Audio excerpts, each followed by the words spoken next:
Es un privilegio estar aquí en Colombia y poder compartir con ustedes y hablar de la importancia de la iglesia local y el balance y equilibrio que necesitamos tener en el ministerio pastoral y también como miembros de la iglesia, que es el cuerpo de Cristo. Este punto es algo en que quiero enfocarme en todo mi ministerio, en toda mi vida, es la importancia de la iglesia local. Y entender que como cristianos somos miembros del cuerpo de Cristo. Y al ser miembro del cuerpo de Cristo, cada uno tiene su propia función, su papel de hacer. Entonces vamos a hablar de este tema sobre los próximos días y también el domingo por la mañana. Vamos a empezar esta noche con un sermón muy largo, pero si podemos encontrar el tiempo, vamos a tener un receso breve dentro de este sermón larguísimo. Entonces vamos a mirar el texto de Efesios 4, 1 a 16.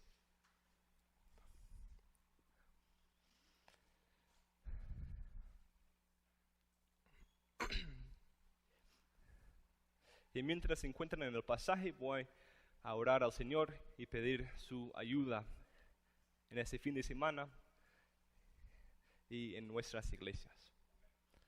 Oh Santo Señor, cabeza de la iglesia, te rogamos que tu presencia esté con nosotros en este tiempo que hemos dedicado para abrir tu palabra y estudiarla. Estamos tan dependientes de tu gracia en nuestra vida personal y también como iglesia. También dependemos de ti para la iluminación de la verdad de tu palabra. Gracias por prometer que a los que te piden el Espíritu Santo se lo darás. Por esto queremos reclamar esta promesa y rogar que tu Espíritu Santo venga y nos ilumine la verdad de este pasaje precioso. No solo queremos entender su doctrina, pero también queremos aplicarla a nuestras vidas y nuestros ministerios en la iglesia local. Para cumplir con esto dependemos completamente de tu gracia y tu Espíritu Santo. Esto oramos en el nombre de Cristo Jesús, quien se humilló hasta la muerte, quien fue entonces exaltado por encima de los cielos más altos y ahora es la cabeza de la iglesia. Amén.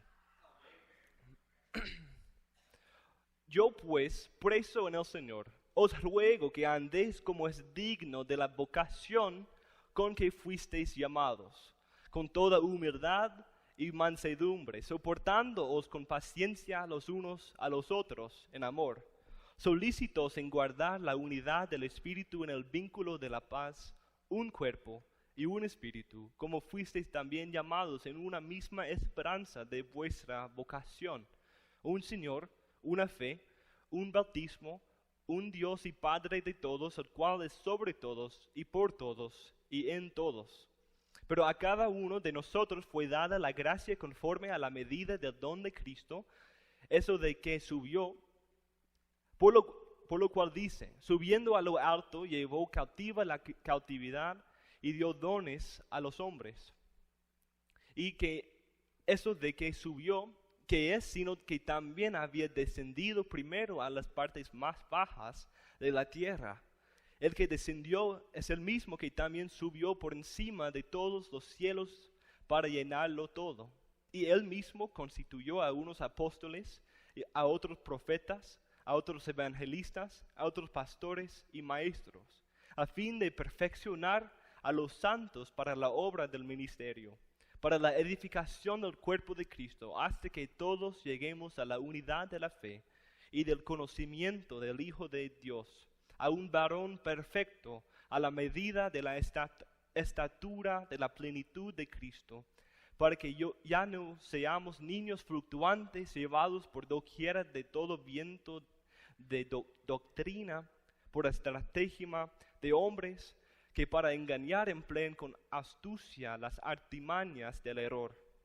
sino que siguiendo la verdad en amor crezcamos en todo en aquel que es la cabeza, esto es Cristo, de quien todo el cuerpo, bien concertado y unido entre sí por todas las coyunturas que se ayudan mutuamente, según la actividad propia de cada miembro, recibe su crecimiento para ir edificándose en amor.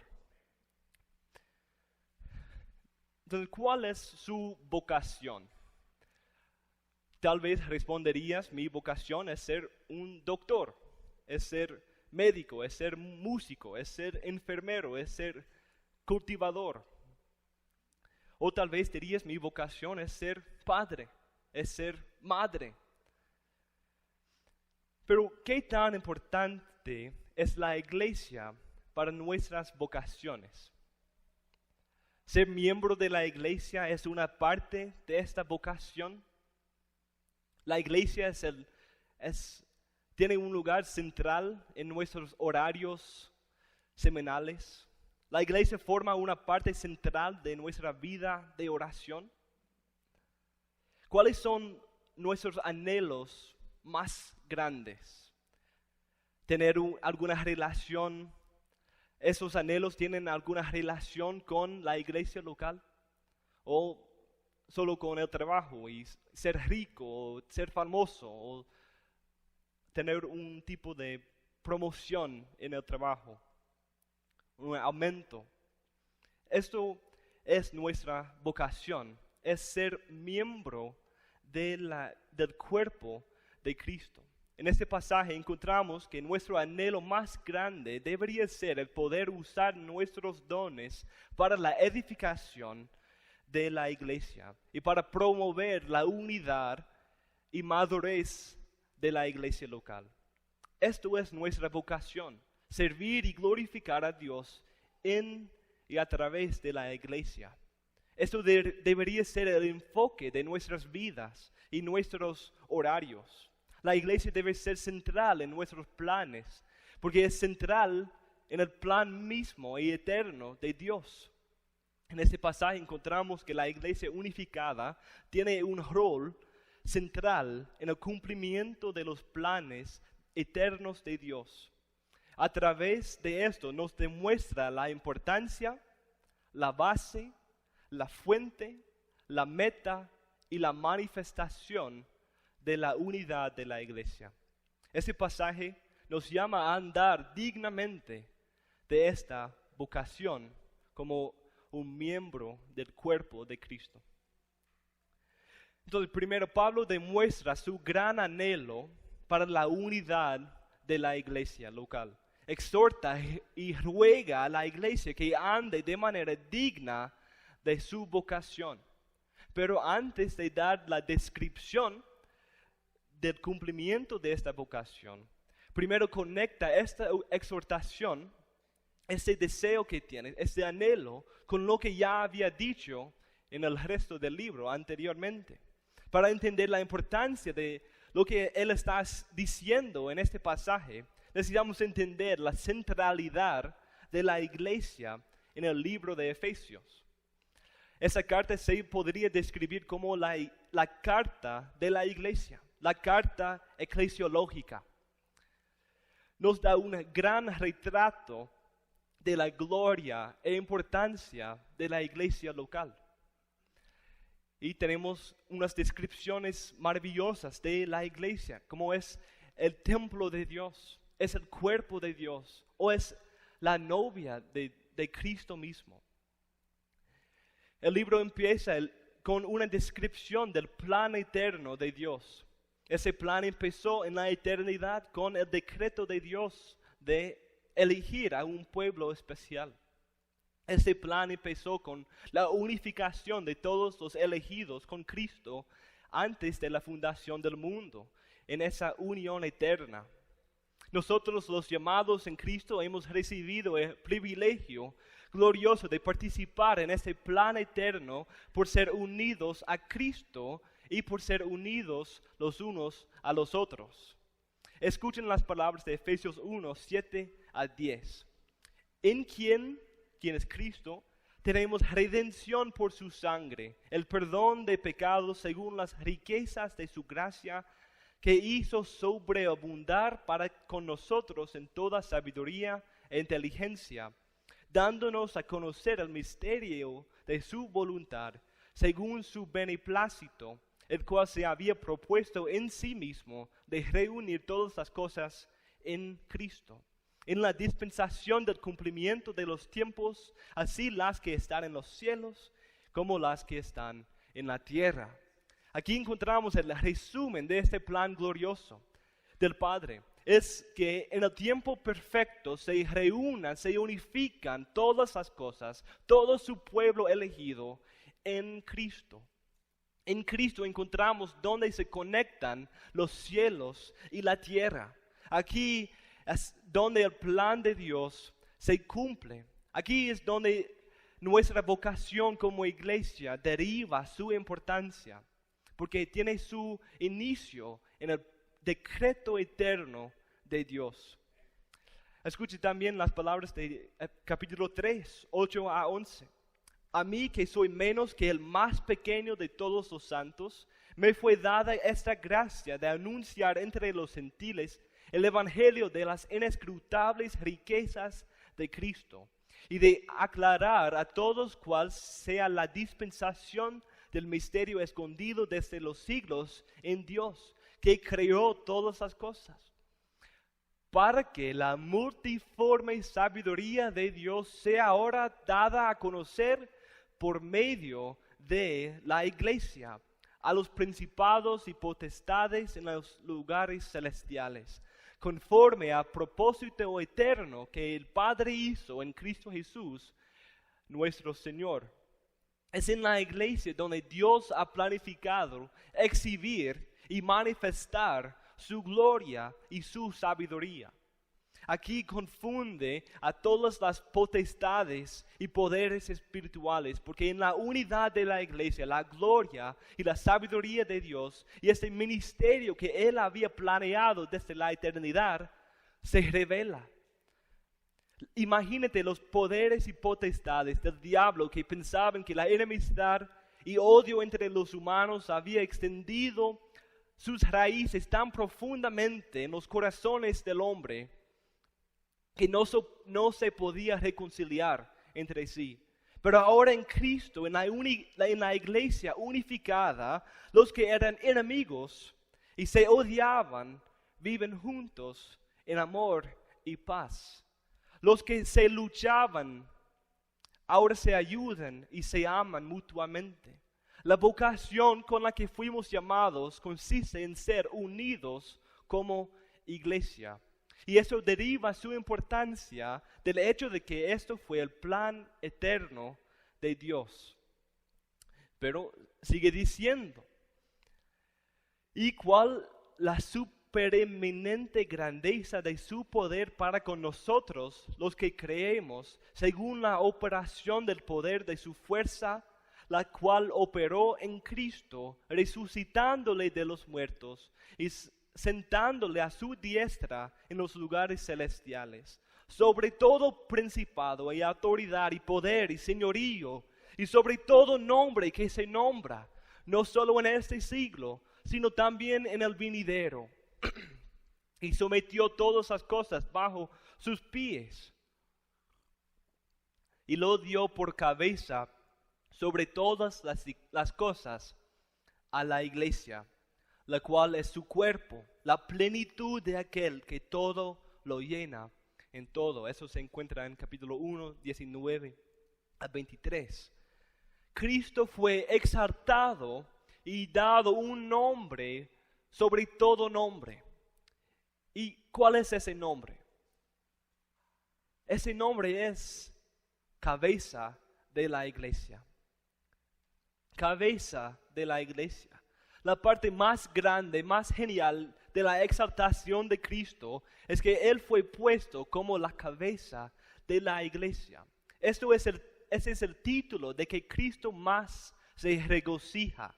Su título más glorioso, en su propia opinión, es ser la cabeza de la iglesia.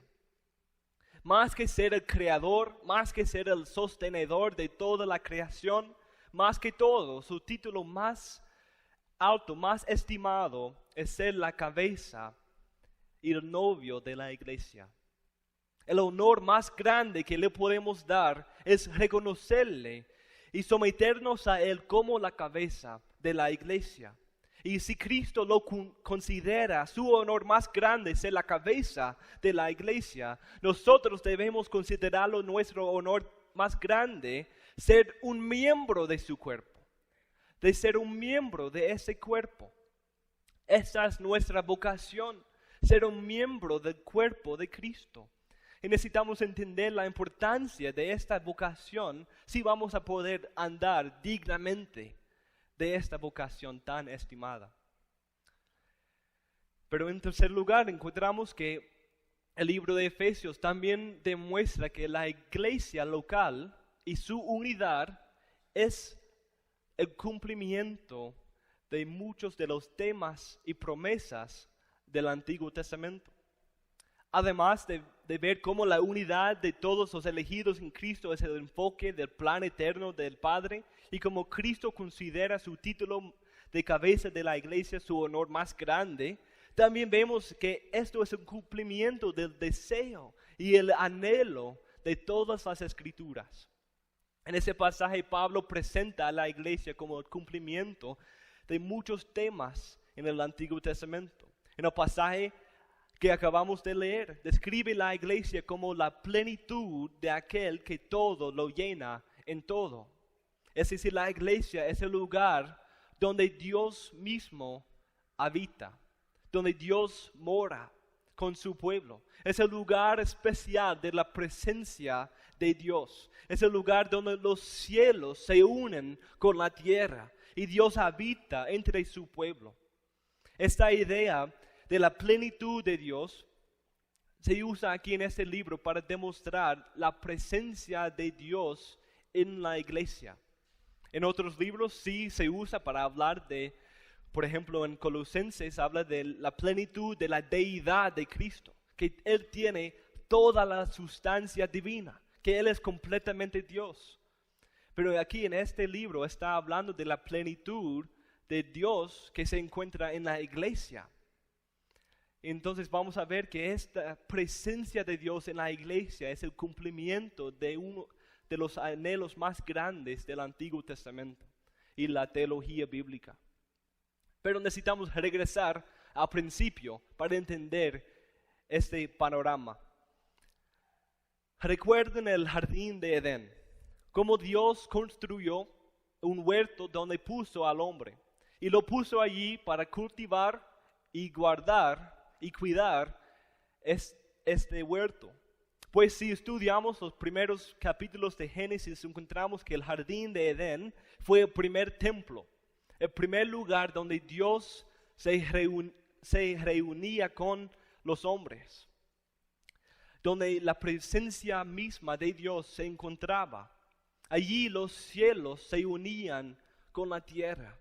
También el hombre de Dios, la imagen perfecta de Dios, tenía el trabajo de proteger este lugar santísimo. Pero al mismo tiempo tenía que expandir los límites de este huerto hasta cubrir toda la tierra. Su objetivo fue hacer que toda la tierra sea el lugar de la presencia de Dios. Su trabajo fue reunir todas las cosas bajo el representante y la imagen de Dios. Su trabajo fue unir los cielos y la tierra. Pero ya sabemos qué pasó.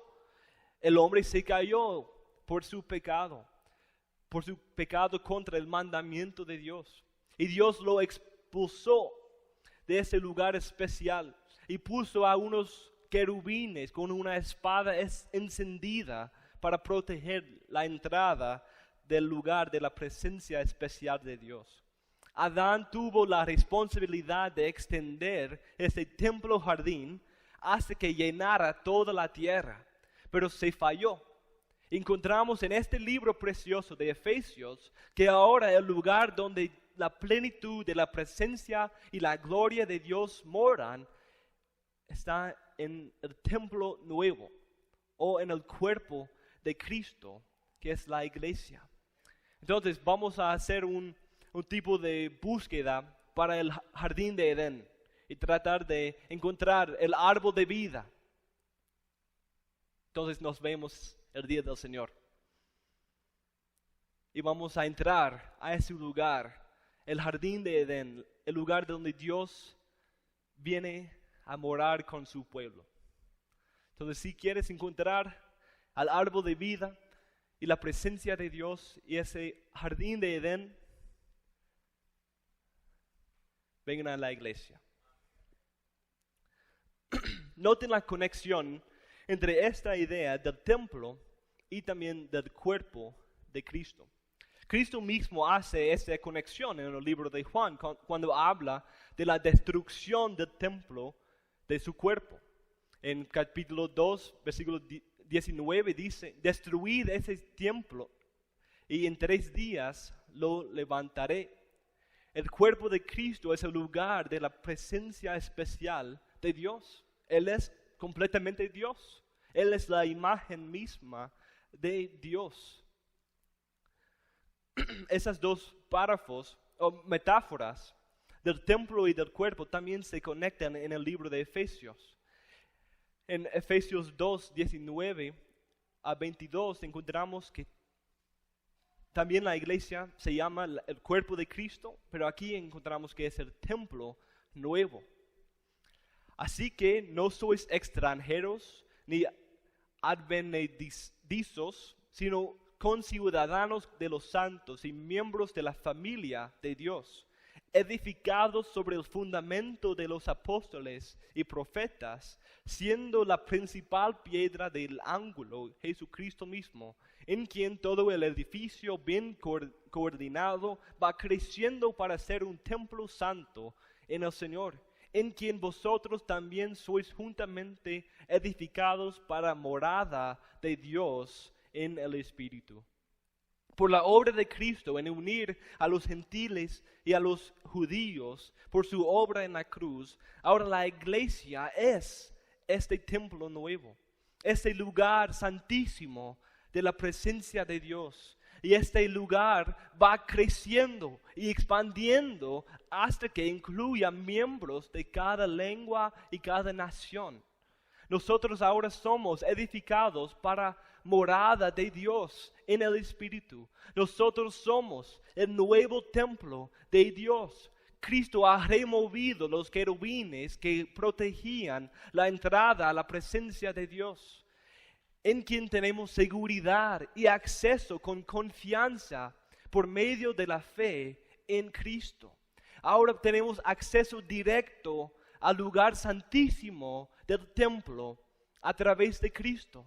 Ahora no hay esos querubines que estaban protegiendo la entrada al lugar de la presencia de Dios. Pero a través de Cristo podemos entrar con confianza al trono de gracia. Podemos entrar a través de su carne y su sacrificio. Él rasgó el velo del templo. ¿Y alguien recuerda que estaba en los velos del templo? Según Éxodo 26:1, tenían querubines en todos los velos del templo para recordarnos o recordar a los judíos del jardín de Edén y que el lugar de la presencia de Dios es un lugar santo y hay que defenderlo y protegerlo aún con una espada de fuego. Entonces eso es la misma actitud que necesitamos tener cuando venimos a la iglesia. Voy a hacer todo lo necesario para proteger este lugar de la presencia de Dios, donde Dios se reúne con nosotros, donde Dios mora con su pueblo, en la iglesia local. También encontramos en este libro y también en nuestro pasaje que esta vocación es tan importante porque es el plan eterno del Padre. Es el título más grande, más estimado de Cristo. Es el cumplimiento de los temas del Antiguo Testamento y también es la obra misma del Espíritu Santo.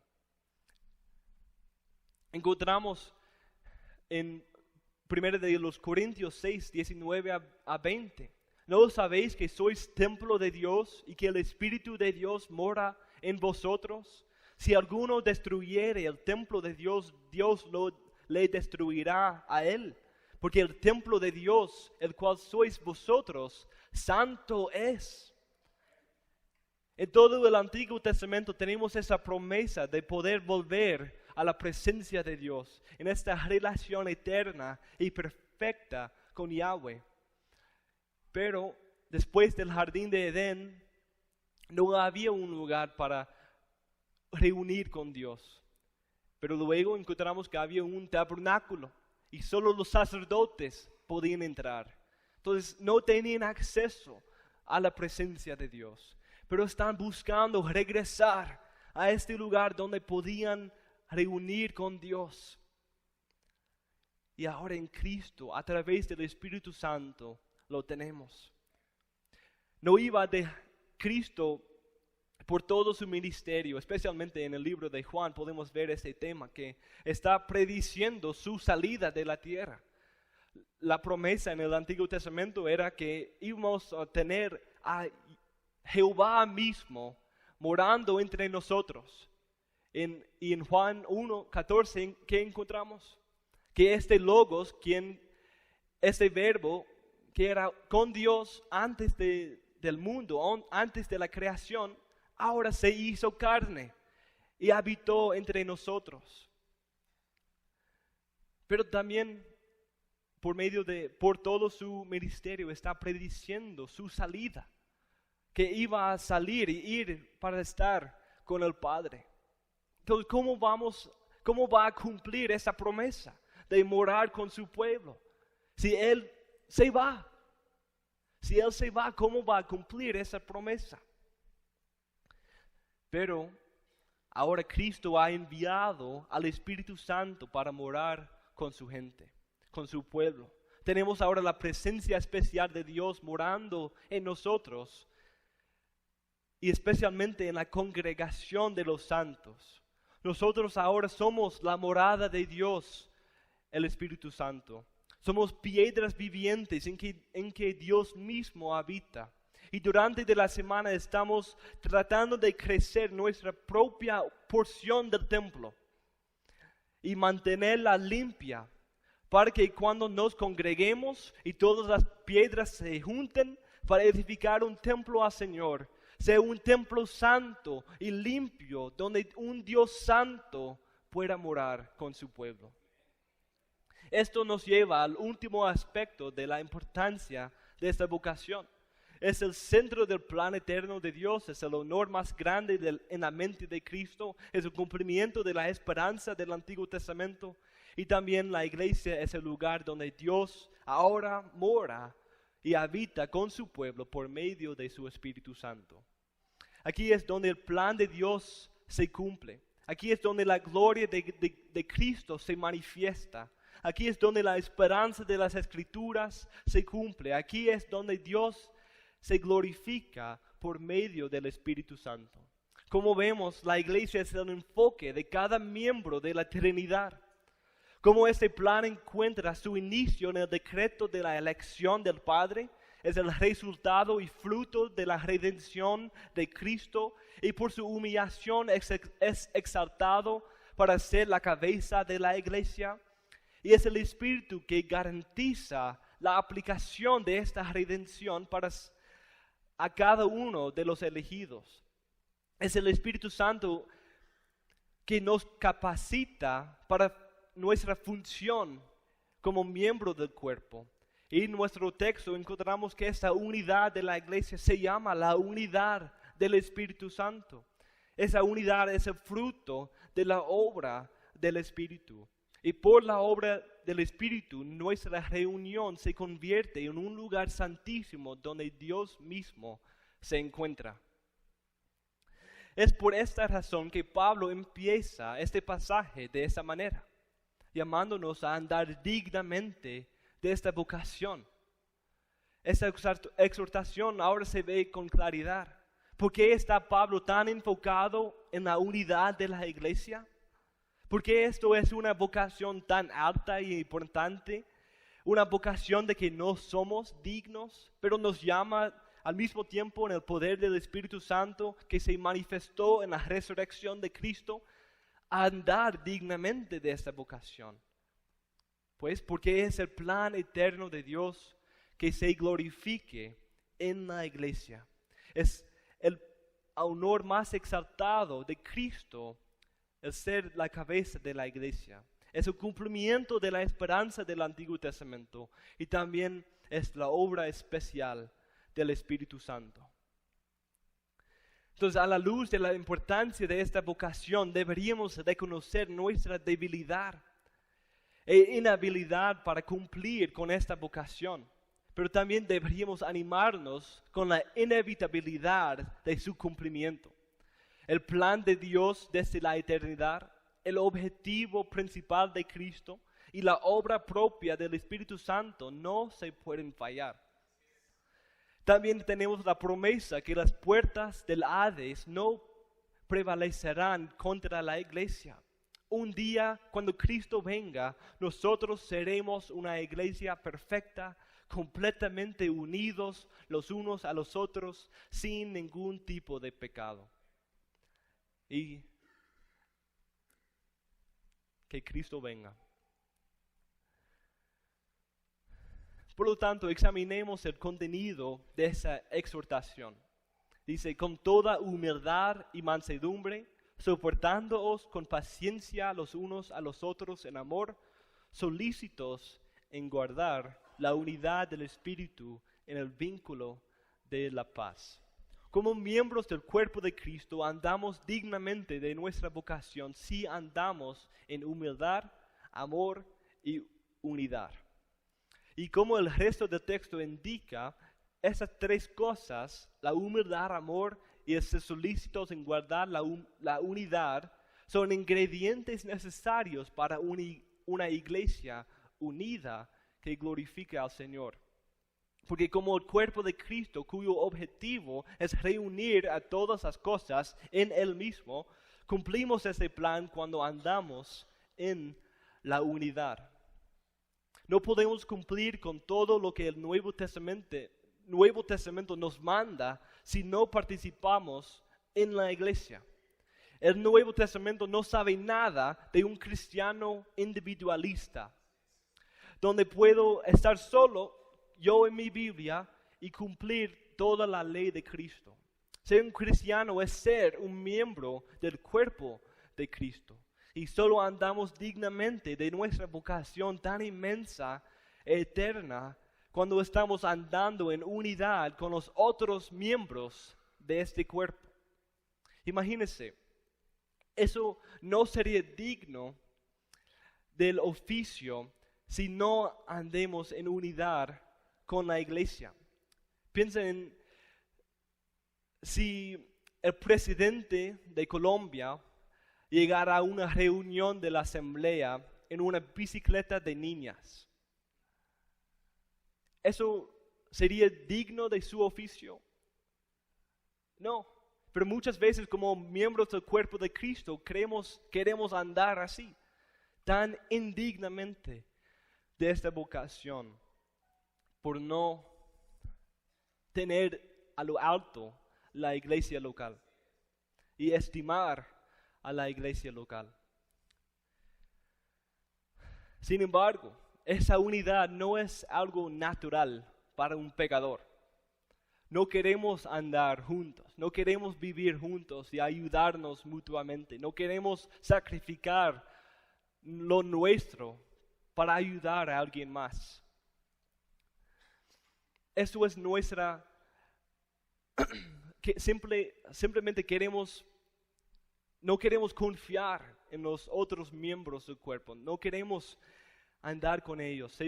Una iglesia unida se ve como miembros que siempre quieren excusar los males de otros, pero nunca los suyos. Pero muchas veces es lo opuesto. Siempre queremos no ver nuestros pecados, pero siempre queremos recordar los pecados de los demás. Entonces, ese tipo de unidad no es natural para un pecador, porque eso es lo que encontramos en el principio. ¿Qué fue la respuesta de Adán a las preguntas de Dios? No fui yo, fue esa mujer que me diste. Y la mujer le dijo, no fui yo, la culpa es de la serpiente que tú creaste. El pecado incluso está más listo a culparle a Dios en vez de confesar su propia falla. Y si los pecadores somos así, ¿qué hay en el mundo que puede unificar a pecadores con un vínculo tan fuerte como el que se encuentra en la iglesia? ¿Cuál es la base de esta unidad? Y eso es lo que encontramos en versículos 4 a 6. Dice, un cuerpo y un espíritu, como fuisteis también llamados en una misma esperanza de vuestra vocación. Un Señor, una fe, un bautismo, un Dios y Padre de todos, el cual es sobre todos, por todos y en todos. Aquí aprendemos que nuestra unidad se basa en la realidad espiritual que compartimos. Como iglesia somos unidos porque somos parte del mismo cuerpo. Tenemos la misma cabeza. Tenemos al mismo espíritu. Tenemos la misma vocación y esperanza. Tenemos el mismo Señor, la misma fe, el mismo bautismo, el mismo Padre. Lo más importante de quienes somos lo tenemos en común. Tenemos algo que nos une más que hablar el mismo idioma, o vivir en la misma ciudad, o escuchar al mismo predicador cada domingo. Tenemos algo que puede forjar una relación tan íntima y cercana que no se encuentra en ningún otro lado del mundo. En los Estados Unidos tenemos iglesias que basan su unidad en algo externo. Hay iglesias solo para estudiantes universitarios, solo para campesinos. Hay iglesias solo para jóvenes. Y hay otras iglesias que tienen 2 cultos, no como esa iglesia que tiene 2 cultos por otras razones. Pero hay iglesias que tienen 2 cultos, un culto que tiene música tradicional y otro culto que tiene música contemporánea. Pero necesitamos algo más profundo que nos une. Esas cosas no van a unirnos en medio de las pruebas y la persecución y las luchas contra el pecado y la falsa doctrina. Necesitamos una base más segura, más firme para nuestra unidad como iglesia. Y la unidad del Espíritu nos provee esta base firme. Como vemos en este pasaje, muchas veces podemos pensar así: o que hubiera más gente en la iglesia como yo, o que hubiera más gente a que les gustara el mismo equipo de fútbol como yo. Pero nuestra unidad no es en algo externo así, es algo más profundo, más espiritual. Esta declaración de estos 3 versículos es un tipo de credo temprano, un tipo de confesión. Nuestra unidad tiene un contenido doctrinal. Nuestra unidad tiene un contenido doctrinal. La unidad bíblica no se ve fuera de la doctrina, pero por el otro lado tampoco se ve fuera del amor y la humildad. La unidad bíblica se ve en hablarnos la verdad con amor, los unos a los otros, entendiendo que tenemos la misma salvación, creemos en el mismo Dios, quien es el Dios Trino, y somos partes del mismo cuerpo, bajo la misma cabeza. Estas verdades forman una base firme para nuestra unidad como iglesia. tenemos al mismo Espíritu morando en nosotros. Ese mismo Espíritu prometido por Cristo, dado para cumplir las profecías del Antiguo Testamento y para ser la presencia de Dios que sigue con nosotros hacia el fin del mundo. También el Espíritu Santo es ese tercer miembro de la Trinidad. También este mismo Espíritu nos implantó y nos hizo miembros del mismo cuerpo. Somos parte de la misma iglesia universal, el uno solo cuerpo de Cristo. Por este mismo Espíritu hemos recibido vocaciones distintas, pero tenemos la misma esperanza. Todos estamos esperando el mismo día en que Cristo vendrá. Estamos esperando nuestra herencia eterna con Él en los cielos. También creemos en el mismo Señor y nos sometemos a Él. Todos hemos sido rescatados del pecado por ese mismo Señor, el Mesías prometido en el Antiguo Testamento. Tenemos la misma fe y fuimos salvados por la misma fe salvadora. Y por esta fe en Cristo todos fuimos unidos a Él, en quien somos una nueva creación. Por ese mismo Espíritu, a través de esta misma fe salvadora, fuimos bautizados juntos en Cristo para lavarnos los pecados espiritualmente. A través del mismo bautismo espiritual, todos participamos de los mismos beneficios de unión con Cristo. Como creemos en el mismo Espíritu y compartimos de su obra comúnmente, creemos en el mismo Señor y compartimos de los beneficios de su obra, también creemos en el mismo Padre y compartimos de sus beneficios. Todos fuimos elegidos por Él antes de la fundación del mundo. Todos fuimos creados por Él y nos sometemos a Él como nuestro creador, el arquitecto de nuestra salvación. Y a través de nuestra unión con Cristo por la obra del Espíritu, tenemos comunión y paz con este mismo Padre. Estos versículos nos dan un buen resumen del Evangelio y esas doctrinas que forman la base de nuestra unidad como iglesia. No es solo tener las mismas creencias, no es tener simplemente la misma confesión en ese sentido, sino es participar de las mismas verdades. No es meramente poder poner un cheque en todas las mismas cajas de nuestra confesión, sino es que todos hemos sido cambiados, transformados y convencidos por estas mismas verdades. Filipenses 2, 1-2 demuestra este punto. Dice, por tanto, si hay alguna consolación en Cristo, si hay algún consuelo de amor, si hay alguna comunión del Espíritu, si hay algún afecto entrañable, si hay alguna misericordia, completad mi gozo, sintiendo lo mismo, teniendo el mismo amor, unánimes, sintiendo una misma cosa. Pablo aquí nos da 3 cosas que forman la base de nuestra unidad. Eso va a ser el texto de mi sermón el día domingo. Pero dice primero, no es meramente que todos hemos creído en la salvación y la existencia de la consolación que hay en Cristo, sino todos nosotros hemos experimentado este amor y consolación. Todos hemos sido cambiados por el mismo Evangelio. Todos nosotros una vez estábamos bajo la condenación de la ley. Y todos entendíamos que si dependiera de mí, yo iría al infierno. Y también todos hemos experimentado esa revelación que Cristo cumplió todo lo necesario para salvarnos y rescatarnos de nuestra esclavitud al pecado y de la ira de Dios. Segundo, no es meramente que creemos que hay un Espíritu Santo, quien es el tercer miembro de la Trinidad. Sin embargo, es que todos tenemos comunión con este mismo Espíritu.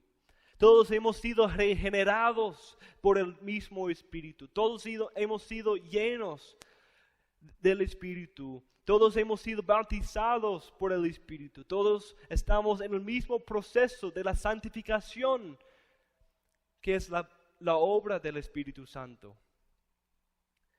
Y en tercer lugar, también demuestra que nuestra unidad depende de una experiencia compartida. Todos tenemos las mismas luchas. La misma lucha contra nosotros mismos, nuestros pecados y contra el mundo. Y esto nos lleva a tener misericordia y compasión para con los otros hermanos. Porque sabemos su dolor, su lucha, su debilidad. Antes nosotros estábamos en la misma posición y podemos usar nuestra experiencia para ayudar y consolar a los otros hermanos. Entonces la unidad bíblica se basa en la misma doctrina experimentada. No es meramente que creemos las mismas cosas, sin embargo que las mismas verdades nos han cambiado, nos han transformado y nos han formado la manera de pensar.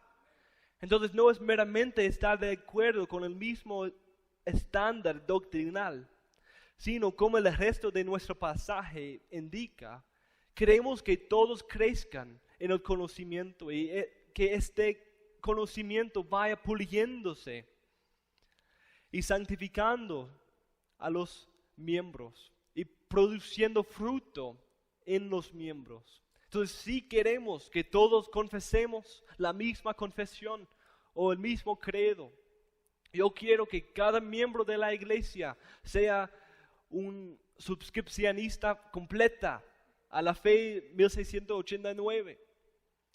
Pero eso es un proceso.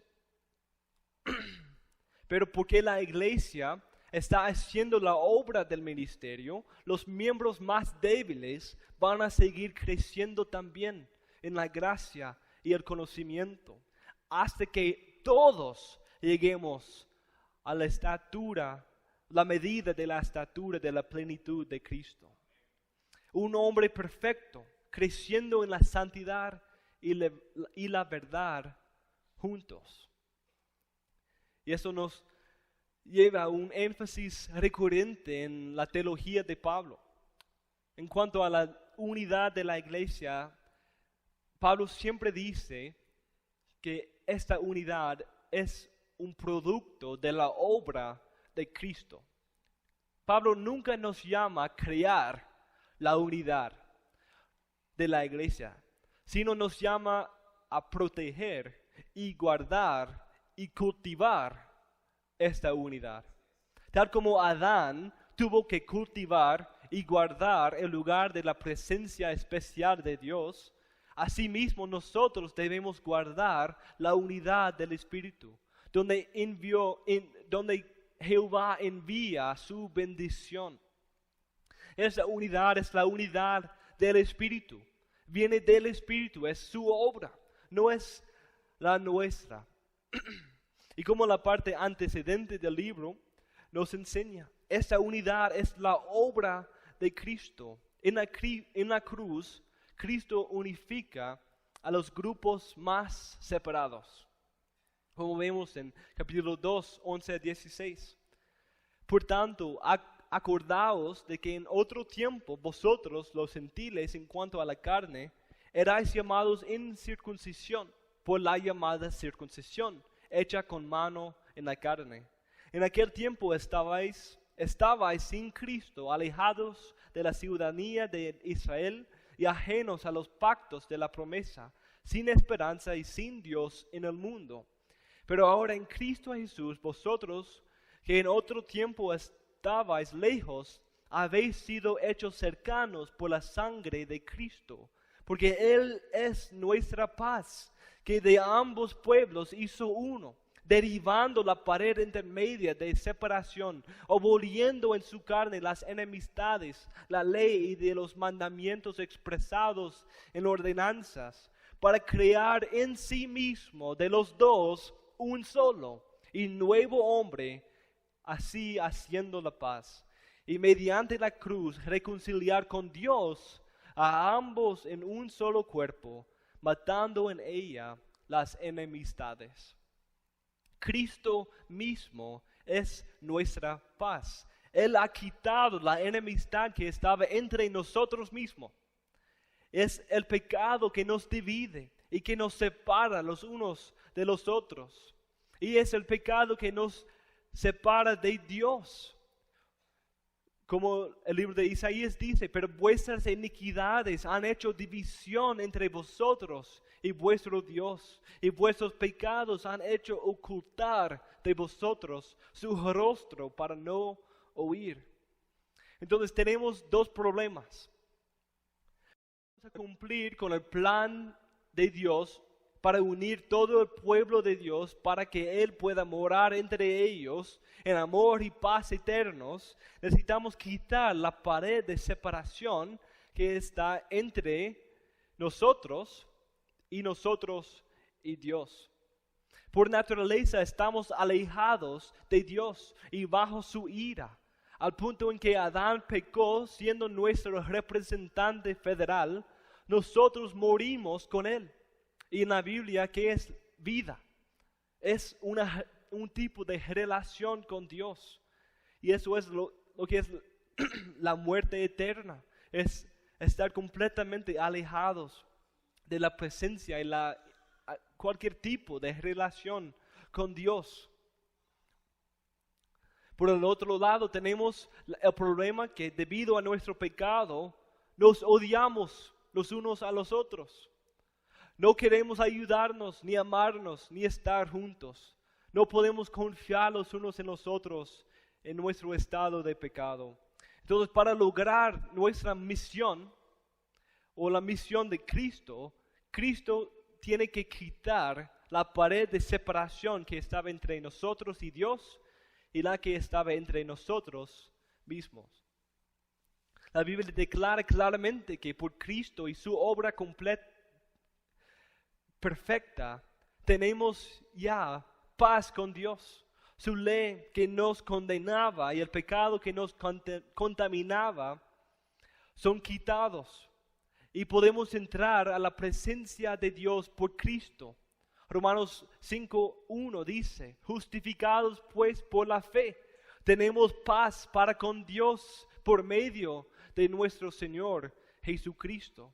Colosenses 2:13-14. Y a vosotros, estando muertos en pecados y en la incircuncisión de vuestra carne, os dio vida juntamente con Él, perdonándoos todos los pecados, anulando el acta de los decretos que había contra nosotros, que nos era contraria, quitándola de en medio y clavándola en la cruz. En segundo lugar, Cristo ha unido los pecadores con otros pecadores. Nuestro pecado también no nos permite tener comunión y relación buenas con otros pecadores. La única razón por la cual algunos pecadores pueden tener relaciones buenas en esta vida es, uno, porque tienen el mismo amor por el mismo pecado, o la gracia común de Dios. He escuchado a gente que dicen que no le importa si van al infierno, porque todos sus amigos también van al infierno. Y vamos a seguir festejándonos en el infierno. Vamos a emborracharnos y todo. Por la eternidad va a ser chévere. Pero en el infierno el pecador se encuentra sin ninguna forma de gracia común. Incluso las relaciones pecaminosas vienen de la gracia común de Dios. Las amistades y confianza que podemos tener en este mundo solo dependen de la gracia común de Dios. En el infierno no van a tener nada, ni amor, ni amigos, y ni su propia madre los va a amar. Solo Dios puede quitar este tipo de enemistad. Solo Cristo, y en la cruz encontramos la solución a ese problema. Una relación como la que tenemos en Cristo, en la iglesia, solo es el fruto de la obra sobrenatural de Cristo. Entonces necesitamos recordar, para entender ese punto que Pablo está haciendo, necesitamos recordar cuánto los gentiles y los judíos se odiaban en este tiempo. Pero encontramos que Cristo ha derribado la pared intermedia de la separación que estaba entre ellos. En el complejo del templo en el día de Jesús y de Pablo había una pared literal que se llama la pared de separación y que dividió el complejo del templo entre el atrio de los gentiles, donde podían entrar los gentiles y estar allí, y el templo propio, donde podían entrar solo los judíos. Se ha descubierto un letrero que fue puesto en esta pared del templo que leía. Si se encuentra un extranjero más allá que el atrio exterior, la culpa es únicamente suya por su muerte subsecuente. Pablo fue acusado también de haber traído a un gentil en el templo propio. Y eso causó su arresto y todo ese proceso que encontramos en el libro de Hechos. Pero encontramos en Cristo no solo se ha rasgado el velo del templo que separaba a la gente de la presencia de Dios, también se ha derribado la pared de la separación que separaba a los gentiles de los judíos y también ellos de Dios. En Cristo tenemos unidad. Debido a su humillación, ha recibido el honor de ser exaltado como la cabeza de la iglesia, en quien todos los miembros se conjuntan y se unifican. Ahora los gentiles y los judíos no solo son permitidos entrar al templo propio, la parte fuera del lugar santo, sino también ambos tienen derecho y confianza para entrar al lugar santísimo, más allá de la pared de separación, más allá que el velo mismo que separaba el lugar santo del lugar santísimo. Ahora no solo podemos entrar juntos, pero podemos entrar directamente a la presencia de Dios por medio de Cristo. Pero también en la teología de Pablo siempre encontramos que la unidad de la iglesia es una unidad en y a través de la diversidad. En y a través de la diversidad. La unidad bíblica nunca se presenta como la uniformidad, donde todos se parecen lo mismo. Sin embargo, es una unidad donde hay dones diferentes, pero donde cada don, cada miembro tiene una función vital para el buen funcionamiento del todo. Como hemos dicho, la unidad bíblica tiene una base doctrinal y otro aspecto que tiene que ver con el amor. Entonces tenemos cosas en común, cosas que todos las tenemos. Tenemos el mismo Dios, la misma salvación. Entonces tenemos mucho en común, pero también tenemos cosas distintas. Tenemos dones y funciones distintos en este cuerpo, porque por el buen funcionamiento de los miembros, así funciona bien el cuerpo. Y como dice nuestro texto, en versículo 7,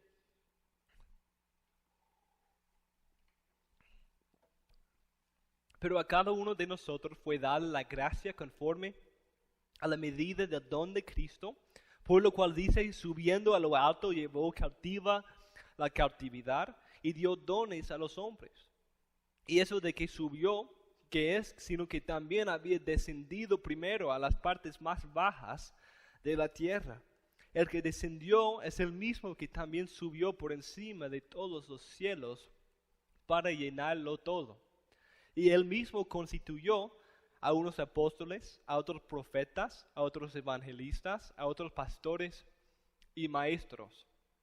Según la sabiduría de Dios, cada miembro tiene una función esencial en el cuerpo. Cada miembro ha sido equipado por Cristo como fruto de su obra para su función, para su papel en el cuerpo. Según esa cita que Pablo está haciendo en el libro de Salmos 68, 18, encontramos que está en el contexto de la morada, de la presencia de Dios. Entonces estamos encontrando ese mismo tema por todo el pasaje. Dice el texto en Salmo 68, 18. Subiste a lo alto, cautivaste la cautividad, tomaste dones para los hombres. Y también, esa parte no se encuentra en Efesios, pero es parte de la cita. Y también para los rebeldes, para que habite entre ellos ya Dios. Ven la conexión, que en la unidad, en y a través de la diversidad de dones y funciones, cuando esta unidad está funcionando bien, ahí encontramos la presencia de Dios. Eso es lo que estamos diciendo, que en la iglesia encontramos el lugar de la presencia de Dios. En el cuerpo de Cristo hay unidad en la diversidad de funciones y dones. Como hemos dicho, las cosas más importantes de quienes somos, de nuestras identidades, las tenemos en común. Tenemos la misma fe, el mismo Padre, el mismo Cristo, el mismo Espíritu, la misma salvación, la misma vocación. Cada miembro tiene su propio honor y su propio lugar. Pero ningún miembro, aun los que parecen más importantes, tal vez los pastores o los diáconos, incluso ellos no pueden funcionar independientemente de los otros. Un pastor no es una iglesia. Necesitamos miembros, necesitamos otros, necesitamos de los demás miembros de la iglesia. Somos unidos a los otros miembros del cuerpo. Sufrimos con los otros miembros y nos regocijamos junto con los otros miembros. Cada miembro tiene su propia función y su propio honor. Entonces necesitamos encontrar nuestra función y seguir haciendo nuestra función, cumpliendo nuestra función. Y podemos ver, hay algunas citas aquí de 1 de Corintios 12, todo ese capítulo está desarrollando ese mismo tema. Y también Romanos 12, 3 a 8, habla de esa metáfora del cuerpo de Cristo y la multitud de dones y funciones y miembros que hay en este un solo cuerpo. Pero el texto relaciona nuestros dones que tenemos del Espíritu con la humillación y la exaltación de Cristo. Esta afirmación que Pablo hace parentéticamente busca explicar el cómo de estos dones, cómo Cristo tiene el derecho de dispensar estos dones a los miembros de su cuerpo. Y este paréntesis ha causado muchos problemas en la historia de la iglesia, porque hay muchas interpretaciones de este pasaje. Entonces, ¿cómo es que Cristo nos dio esos dones? El texto dice que fue Él que subió, y si subió, eso implica que primero descendió. Para poder subir, antes necesitas estar bajo. Entonces primero se bajó y dice a las partes más bajas de la tierra y de allí subió a lo alto para llenarlo todo. Entonces Cristo no solo descendió, pero se humilló hasta la muerte, hasta ser enterrado. Por supuesto, ese pasaje es muy debatido, pero yo pienso que se refiere a la humillación de Cristo hasta la muerte y no a un tipo de un viaje al infierno que no se encuentra en otras partes de la Biblia. Entonces necesitamos usar la analogía de las Escrituras para interpretar Escritura a la luz de otra Escritura. Pero incluso en el texto mismo encontramos el mismo lenguaje que ya hemos leído. Recuerden el pasaje en 1:19 a 23. Dice, la supereminente grandeza de su poder para con nosotros los que creemos, según la operación del poder de su fuerza, la cual operó en Cristo, resucitándole de los muertos y sentándole a su diestra en los lugares celestiales, sobre todo principado y autoridad y poder y señorío, y sobre todo nombre que se nombra no solo en este siglo, sino también en el venidero. Y sometió todas las cosas bajo sus pies, y lo dio por cabeza sobre todas las cosas a la iglesia, la cual es su cuerpo, la plenitud de aquel que todo lo llena en todo. Entonces, déjeme leer nuestro pasaje. Y eso de que subió, que es, sino que también había descendido primero a las partes más bajas de la tierra.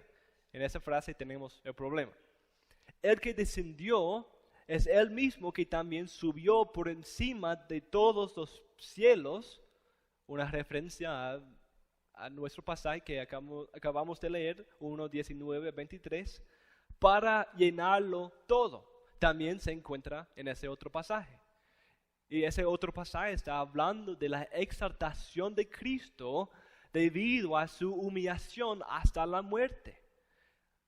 Entonces, ¿por qué Cristo se humilló hasta morir y hasta ser enterrado? Ahora Dios el Padre lo ha exaltado por encima de todos los cielos. Pablo quiere recordarnos de esas palabras y que entendamos que debido a su humillación hasta la muerte, Cristo es exaltado por encima de todo para ser la cabeza de la iglesia. Y es en su exaltación que Cristo consiguió nuestra unidad. Y es en Él que tenemos toda la gracia y los dones con los cuales somos equipados. La humillación y la exaltación de Cristo, es decir, su muerte y su ascensión a la diestra del Padre, son la fuente de nuestra unidad como iglesia. Y esta sección termina con un resumen de algunos dones fundamentales. Entonces, primero habla de Cristo, quien consiguió nuestros dones y nuestra unidad como iglesia, y ahora ha dado unos dones específicos. Habla de los apóstoles y los profetas, y por supuesto creemos que la mayoría de los dones en este pasaje han cesado y ahora no existen, pero son importantes porque forman la base de la iglesia, según Efesios 2:20. Los apóstoles y los profetas formaban el fundamento de la iglesia, el primer paso en el cumplimiento de esta misión. Entonces, ¿por qué hay una diversidad de dones? Yo sé que el tiempo está terminando, pero vamos a tratar de ver la meta de nuestra unidad como iglesia. Y ahí terminamos. Entonces, ¿cuál es el fin de nuestra unidad como iglesia? Esas preguntas se responden en 12-14. Dice, a fin de perfeccionar a los santos para la obra del ministerio, para la edificación del cuerpo de Cristo, hasta que todos lleguemos a la unidad de la fe y del conocimiento del Hijo de Dios, a un varón perfecto a la medida de la estatura de la plenitud de Cristo, para que ya no seamos niños fluctuantes, llevados por doquiera de todo viento de doctrina, por estratagema de hombres, para engañar, empleen con astucia las artimañas del error. Entonces, ¿por qué tenemos esos dones que menciona? ¿Por qué necesitamos a los apóstoles y a los profetas, a los pastores y los maestros? Los apóstoles y los profetas pusieron el fundamento de la iglesia, el primer paso. Pero ahora necesitamos todos esos dones para perfeccionar a los santos para la obra del ministerio. Es decir, para que todos los miembros hagan su función en el buen funcionamiento del cuerpo. Es por esa razón que hoy todavía tenemos el oficio de pastor y maestro. Necesitamos todavía estos dones. Cristo le ha dado a la iglesia ciertos dones que ayudan que los otros miembros del cuerpo puedan identificar su papel, su función en el cuerpo, y entonces que se puedan ocuparse de esa obra en el ministerio de la iglesia. Cristo ha equipado a la iglesia para la edificación de sí mismo. Con los dones dados por Cristo y el poder del Espíritu Santo, la iglesia tiene todo lo necesario para seguir creciendo y avanzando en la madurez. Esto es la meta de la unidad de la iglesia, que nos maduremos. La meta es que cada miembro crezca en la plenitud de la estatura de Cristo, que todos sean conformados a la imagen de Cristo. Que cada miembro crezca proporcionalmente y positivamente. La meta de la unidad de la iglesia es que avancemos y nos maduremos. Dice, hasta que todos lleguemos a la unidad de la fe y del conocimiento del Hijo de Dios, a un varón perfecto. La meta es que el cuerpo esté saludable y maduro. Pero negativamente la meta es que ya no seamos niños fluctuantes, llevados por doquiera de todo viento de doctrina, por estratagema de hombres que para engañar emplean con astucia las artimañas del error. La meta es que el cuerpo desarrolle un buen sistema inmunológico para poder defenderse de las artimañas del error y del enemigo.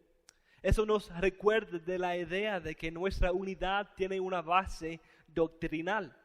Y podemos destruir o romper esa unidad por el pecado o también por una doctrina fuera de ese fundamento, que trata de quitar piedras de ese fundamento ya puesto, o trata de agregar a ese fundamento. El lenguaje de este pasaje conecta con 2:19 a 21, cuando habla de la iglesia como un templo que está creciendo. Dice, en quien todo el edificio bien coordinado va creciendo para ser un templo santo en el Señor. Aquí vemos que nuestra unidad en Cristo busca la santidad. Queremos que nosotros mismos y nuestra iglesia seamos un templo santo, un lugar donde el Dios Santísimo pueda morar. Eso requiere limpieza y santidad. Eso requiere sumisión a la verdad, a la palabra de Dios y a los mandamientos de Dios. Eso requiere que nos parezcamos más a Cristo, que seamos más conformados a nuestra cabeza, a la imagen de nuestra cabeza. Como Romanos 8:29 dice, porque a los que antes conoció, también los predestinó para que fuesen hechos conformes a la imagen de su Hijo, para que Él sea el primogénito entre muchos hermanos. La meta es hacer que la iglesia sea un lugar donde Dios more. La meta es crecer en la verdad y en la santidad para que estemos limpios, para ser permitidos acercarnos al Dios viviente. De esa manera podemos ser una iglesia con pureza, verdad y unidad. La meta es tener comunión que no se interrumpa ni se destruya. Y ya que Dios ha iniciado esta obra, podemos tener la confianza que va a cumplir y completar y perfeccionar su obra. Y podemos anticipar el día en que lograremos perfectamente esta meta cuando Cristo vendrá. Y entonces qué glorioso que necesitamos la iglesia. Tenemos el lugar. Si quieres ser un mejor cristiano, si quieres ser un cristiano más maduro y conocer más de la Biblia y ser más santos, Dios nos ha dado la iglesia local. Dios nos ha dado la iglesia, los otros miembros del cuerpo, para que todos seamos unidos, ayudando en el crecimiento y la madurez, en la santidad y también en la doctrina. Que nos ayudemos mutuamente. Y en el resto vamos a tocar el tema de la manifestación de nuestra unidad como iglesia. Pero eso vamos a ver mañana y también el domingo. Qué glorioso, qué privilegio ser un miembro del cuerpo de Cristo, cuya cabeza es Cristo el Señor, quien se humilló hasta la muerte y fue también exaltado por encima de los cielos más altos. Que sea glorificado por los siglos de los siglos en la iglesia. Amén.